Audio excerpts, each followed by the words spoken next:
Hello friends, आज मैं आपके सामने क्लास 12th मैथ्स का आव्यू का चैप्टर लेकर आया हूँ। चैप्टर नंबर 3 है ये। इसके बारे में अपन पढ़ेंगे। तो सबसे पहले अपने को समझना पड़ेगा आव्यू होता क्या है, क्या चीज़ है, इस नाम से क्या है। मैट्रिसेस बोलते हैं इसको इंग्लिश में।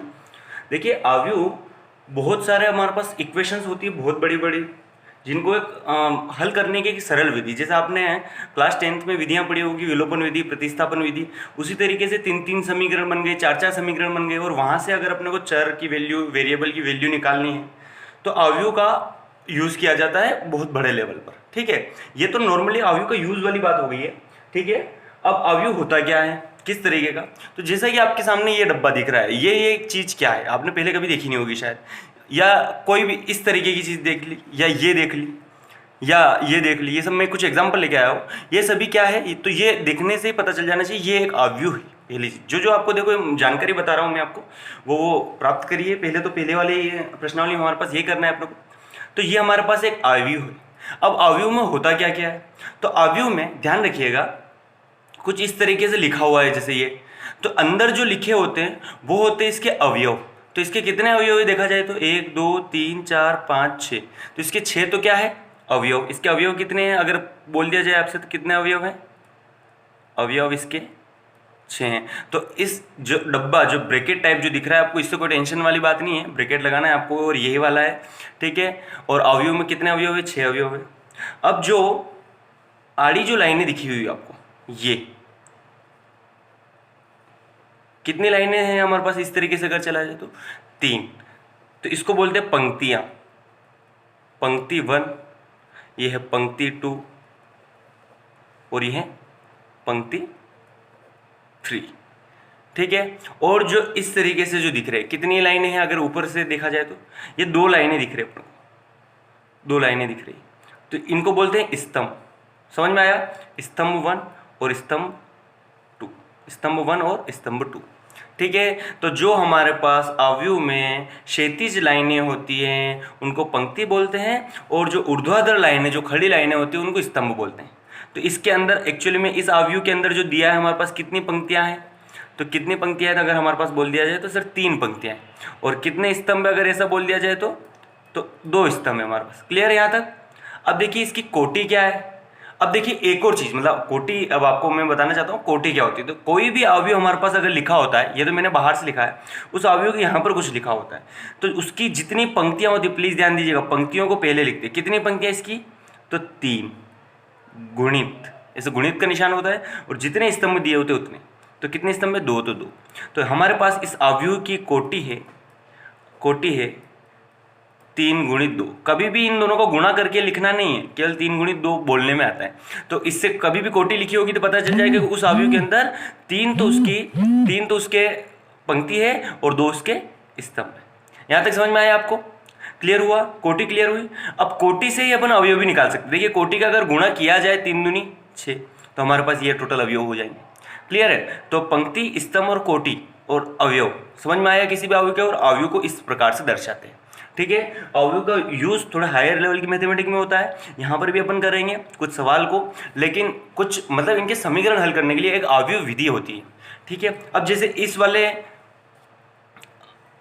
अवयव में आपको दिख रहा है, तो इस वाले अवयव में बताइए कितनी पंक्तियां हैं। देखिए 1 2 3, और कितने स्तंभ है, 1 2 3 4। तो इसकी कोटि क्या हो जाएगी, 3 × 4। अगर आपसे बोल दिया जाए कि इसमें कितने अवयव है, तो अवयव तो आप कोटि देखकर डायरेक्ट बता, 3 चौक 12 तो अवयव है। और पंक्तियां कितनी बताइए, पंक्तियां कितनी है, तो पंक्तियां हमारे पास हो जाएगी, कितनी थी, 1 2 3, पंक्तियां हो जाएगी 3, और स्तंभ हमारे पास हो जाएंगे 4। क्लियर है। देखिएगा नेक्स्ट, ये वाला अवयव, ये सबसे ज्यादा इंपॉर्टेंट अवयव है। क्यों, क्योंकि इसकी पंक्तियां भी 3 है और स्तंभ भी 3 है। देखिए 3 पंक्तियां दिख रही है आपको, 3 स्तंभ दिख रहा है। तो ये थोड़ा सा इंपॉर्टेंट इसलिए है कि इसको अगर कभी भी उसकी पंक्तियां, लंबाई और चौड़ाई किसी के बराबर हो तो उसको क्या बोलते हैं, वर्ग।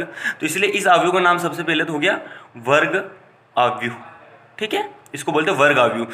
जरूरी नहीं है 3 वाला हो, 2 वाला भी हो सकता है। जैसे मैं आपको यहाँ पर एग्जाम्पल लेकर बता दूँ, 2 4 3 1, अगर इस तरीके का अवयव कहीं पर दे दे आपके सामने, तो ये क्या है, एक वर्ग अवयव। इसकी कोटि क्या है, 2 × 2।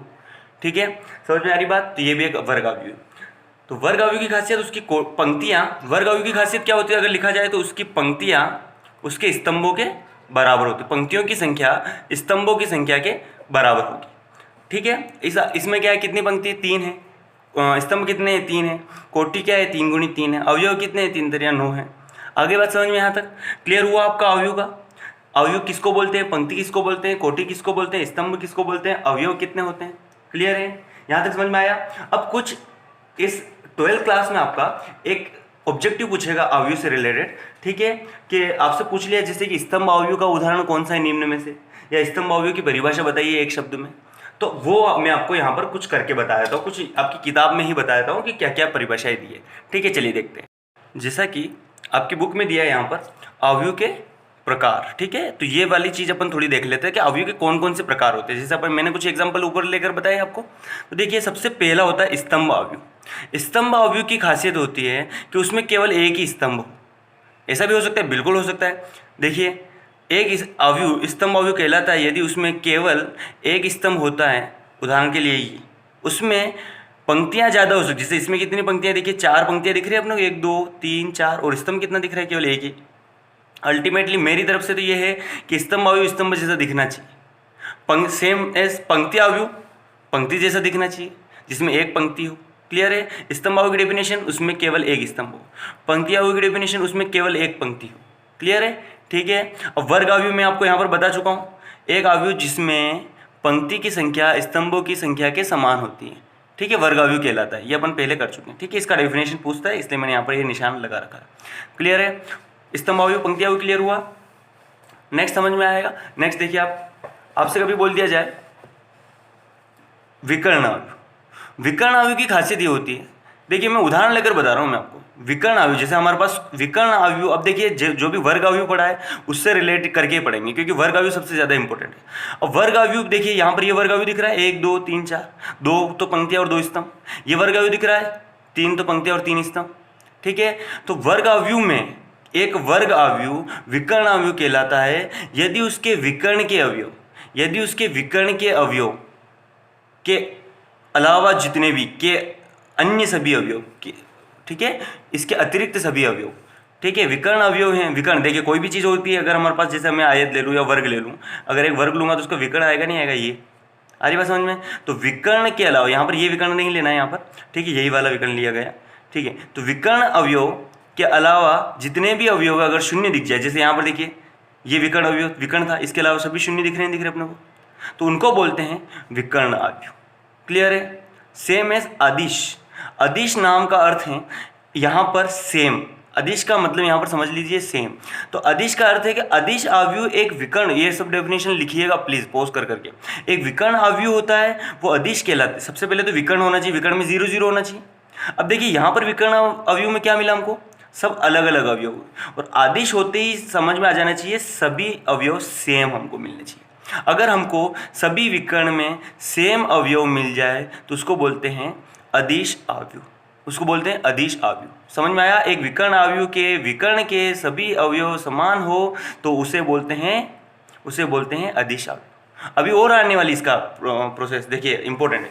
नेक्स्ट तत्समक अवयव, वेरी इंपॉर्टेंट, इसका अपन उपयोग करेंगे। तत्समक अवयव को आई से दर्शाते हैं, कुछ भी नहीं है, सेम टू सेम ये एक अदिश अवयव होता है। अब वहाँ पर अदिश अवयव की खासियत थी कि विकर्ण के अवयव सेम होने चाहिए। यहाँ पर तत्समक अवयव की खासियत है कि विकर्ण के जो अवयव है वो सेम के अलावा 1 ही होने चाहिए, केवल 1 होने चाहिए। देखिए 1, ये 1, ये इसके भी 1, इसके भी 1, ये हमारे पास क्या है तत्समक अवयव। ये इंपॉर्टेंट, इसको जैसे ये पहला वाला कभी भी 1 है तो इसको समझ लीजिए I1 कभी लिखा हो तो उसको इस तरीके से लिख देना, ये आगे उपयोग होगा तो मैं बताऊंगा। I2 कभी भी हो तो इस तरीके से लिख देना, I3 कभी भी हो तो इस तरीके से लिख देना, आगे उपयोग है इसलिए मैं बताऊंगा वहाँ पर। अल्टीमेटली अभी अपने को इतना से याद रखना, तत्समक अवयव किसे कहते हैं, एक वर्ग अवयव जिसमें विकर्ण के सभी अवयव 1 1 1 हो, उसके अतिरिक्त सभी अवयव 0 हो। आगे बात समझ में, एक तत्समक अवयव कहलाता है। तत्समक का मतलब होता है आइडेंटिटी, आई आ जाना चाहिए, और आई का मतलब हो जाएगा 1 एक तरीके से। समझ में आया। नेक्स्ट लास्ट देख लीजिए, शून्य अवयव। शून्य अवयव नाम से पता चल रहा है जिसके सभी अवयव 0 हो। देखिए सभी अवयव इसके 0 दिख रहे हैं, कोई भी हो, यहाँ पर जरूरी नहीं है वर्ग होना चाहिए, इससे पहले जितने भी अवयव थे वो वर्ग अवयव होने चाहिए थे, लेकिन यहाँ कोई टेंशन नहीं, अगर कभी भी कोई भी अवयव दिख जाए आपको, एक अवयव शून्य अवयव या रिक्त अवयव कहलाता है यदि उसके सभी अवयव शून्य होते हैं। क्लियर है? तो शून्य अवयव भी हमारे पास क्लियर हो गया। तो ये तो हो गए हमारे पास अवयवों की डेफिनेशंस। क्लियर है? समझ में आया यहाँ तक? अब देखिए मैं आपको प्रश्नावली की तरफ ले चलता हूँ। प्रश्नावली भी इतनी ज़्यादा कठिन नहीं है, इसलिए अपन यहीं पर थोड़ा साथ साथ करते हैं। ठीक है, ध्यान दीजिएगा। जैसे प्रश्नावली आ गई हमारे पास 3.1। 3.1 में देखिए पहला वाला आप खुद करके बताएंगे। एक अवयव दे रखा है के लिए ज्ञात करना है इसके अवयव की कोटि क्या है। तो कोटि कैसे ज्ञात करते हैं? सबसे पहले पंक्तियां गिनते हैं। कितनी पंक्तियां हैं? 3, तो 3। और कितने स्तंभ? 1 2 3 4, तो 3 गुणित 4। इसकी कोटि हमेशा गुणे में लिखनी है, 3 गुणित 4। आगे बात समझ में? ऐसे नहीं 3 चौक 12 लिखना, नहीं। हाँ, अवयवों की संख्या जरूर या तो गिन के लिख देनी या इन दोनों को गुणा करके। 3 चौक 12, तो अवयवों की संख्या हो जाएगी हमारे पास 12। क्लियर है? अब देखिए यहाँ पर अवयव A13 ये थोड़ा सा और मैंने बताया नहीं वहाँ पर, तो मैं उसी एग्जाम्पल में थोड़ा सा लेकर बताया था, या मैं आपको नया एग्जाम्पल लेकर बताया था। यहाँ पर थोड़ा ध्यान दीजिएगा, यहाँ पर थोड़ा सा देखिएगा। जैसे हमारे पास कोई भी हमारे पास हो, देखिएगा थोड़ा। एक हमारे पास मैं अगर एक अवयव लिखता हूँ, जैसे हमारे पास पहला वाला अवयव, पहले वाले अवयव को बोलते हैं, देखो अवयवों को सबसे पहले तो ए से दर्शाते हैं। अवयवों को सबसे पहले कहीं से दर्शाते हैं? ए से, पहली बात तो। दूसरी बात देखिएगा, ये चूंकि पहली पंक्ति का है इसलिए 1, और पहले स्तंभ का है इसलिए 1। अब देखिए ये पंक्ति तो पहली चल रही है, लेकिन स्तंभ दूसरा आ गया ना। जैसे यहाँ पर देखिए ये स्तंभ 1 स्तंभ 2, तो पहली पंक्ति का है तो 1 और दूसरे स्तंभ का है तो 2। इस तरीके से यहाँ पर अवयव पहली पंक्ति का है, दूसरे स्तंभ, तीसरे स्तंभ, पहली पंक्ति का है, चौथे स्तंभ का, इस तरीके से अवयव में चलते हैं। अब यहाँ पर देखिए, तो यहाँ पर अगर देखा जाए तो ये देखिए दूसरी पंक्ति आ गई, पहली पंक्ति और दूसरी पंक्ति आ गई तो 2, लेकिन यहाँ पर स्तंभ पहला ही है। ये देखिए तीसरी पंक्ति आ गई तो 3, लेकिन स्तंभ पहले ही है। इस तरीके से हमारे पास अपने को डाटा लिखना है। ठीक है, ये थोड़ा सा पता होना चाहिए आपको। क्लियर है? देखिए मैं थोड़ा सा और करके बता देता हूँ। यहाँ पर देखिए A13 हमसे पूछा गया अवयव A13 बताइए। 13 मतलब पहली तो पंक्ति हो और तीसरा स्तंभ हो, पहली पंक्ति हो और तीसरा स्तंभ, 1 2 3, तो ये हमारे पास आंसर कितना हो जाएगा? 19। फिर से देखिएगा A21 का अर्थ क्या समझ में आ रही बात? दूसरी तो पंक्ति हो और पहला स्तंभ, दूसरी पंक्ति मतलब पहली पंक्ति और दूसरी पंक्ति मतलब इस पंक्ति में आएगा, और पहला स्तंभ मतलब यहाँ पर आएगा, मतलब 35 इसका आंसर।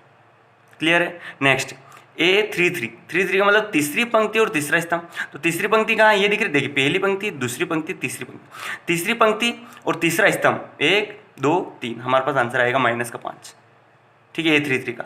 A24 का मतलब दूसरी पंक्ति और चौथा स्तंभ, दूसरी पंक्ति ये आ गई और चौथा स्तंभ है तो चौथा स्तंभ ये वाला आ गया, तो यहाँ पर समझ में आ रही बात? A23 दूसरी पंक्ति और तीसरा स्तंभ, 5/2 हमारे पास आंसर। तो ये भी हमारे पास थोड़ा सा अवयव से क्लियर हुआ। ठीक है, यहाँ तक समझ में आ रही बात? नहीं आ रही है? ठीक है, नेक्स्ट देखिए। नेक्स्ट देखिए यहाँ पर यदि किसी अवयव में 24 अवयव हैं तो इसकी संभव कोटियाँ क्या हैं? यदि इसमें 13 अवयव हो तो कोटियाँ क्या? ठीक है, आप आराम से करके कर सकते हैं इन क्वेश्चंस को। ठीक है, अपन ये 2 क्वेश्चन और देखेंगे, फिर इससे आगे के थोड़े ज़्यादा इंपॉर्टेंट है, थोड़े से बड़े सवाल है, मतलब 2-2 नंबर में आएंगे, तो वो अपन नेक्स्ट वीडियो में देखेंगे। तो इसको फटाफट बता देता हूँ। यदि किसी अवयव में 24 अवयव है तो देखिए 24 की गिनती किस किस तरीके से हो सकती है? तो 24 की एक तो गिनती हो सकती है 24 गुणित 1, हो सकती है ना? हो सकती है। तो कोटि इस तरीके से बनेगी। और कैसे हो सकती है बताइए? और उल्टा चलिए, थोड़ा कम, इधर कम करिए और इधर बढ़ाइए, 12 × 2। और 24 कैसे हो सकता है? देखिए 8 × 3। और 24 कैसे हो सकता है? 6 चौक 24। अब जस्ट इनका उल्टा भी हो जाएगा, 4 × 6,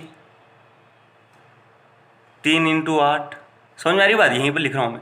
ठीक है, और 2 × 12, ये कम होता जा रहा है देखिए। ठीक है, और ये बढ़ता जा रहा है इधर से। ठीक है, और 1 × 24, ये इसकी संभव कोटियाँ हो सकती हैं। ये थोड़ा सा टिपिकल आपको लगा होगा, ज़्यादा नहीं है। मतलब 24 अवयव होते हैं किसी के भी अवयव, तो अल्टीमेटली वो अवयव हमारे पास कोटि का गुणा करने पर ही आते हैं। तो वो गुणा किस किस तरीके से हो सकता है? तो आप कौन सी 2 संख्याओं का गुणा करेंगे तो 24 आएगा। तो 24 × 1 और 1 × 24 ये भी अलग कोटि होती है। तो हमारे पास कोटि अपन इस तरीके से वेरीफाई कर सकते हैं। यदि इसमें 13 अवयव हो तो कोटियाँ क्या होगी? अब देखिए 13 अवयव। अब कभी भी ध्यान दीजिएगा, अगर हमारे पास प्राइम नंबर आ रहा है, प्राइम नंबर मतलब एक अभाज्य संख्या 13 अगर आ रहा है, तो उसका तो कभी भी खुद के साथ मतलब 13 का या तो 1 के साथ गुणा होगा तभी तो कोटि 13 होगी, या 1 का 13 के साथ। कभी भी अगर हमारे पास अभाज्य आए, जैसे नीचे वाले में 5 आए तो 5 × 1 और 1 × 5। अभाज्य आए तो दो तरीके की कोटि हो सकती है, एक तो 1 के साथ उसका गुणा करवा दो या उसका गुणा 1 के साथ कर लो। क्लियर है? यहाँ पर ये हो गया, तो ये हमारे पास दूसरा क्वेश्चन हो गया। तीसरा क्वेश्चन, यदि किसी अवयव में 18 अवयव है। अब ये वाला क्वेश्चन का आंसर आप मुझे कमेंट बॉक्स में बताइए कि 18 किस तरीके से किस तरीके की कोटियाँ हो सकती हैं। आगे बात समझ में क्लियर हुआ? नेक्स्ट वीडियो में देखते हैं अपन इसके नीचे वाले चौथे से लेकर 10वीं तक के क्वेश्चन। ओके, थैंक यू, मिलते हैं।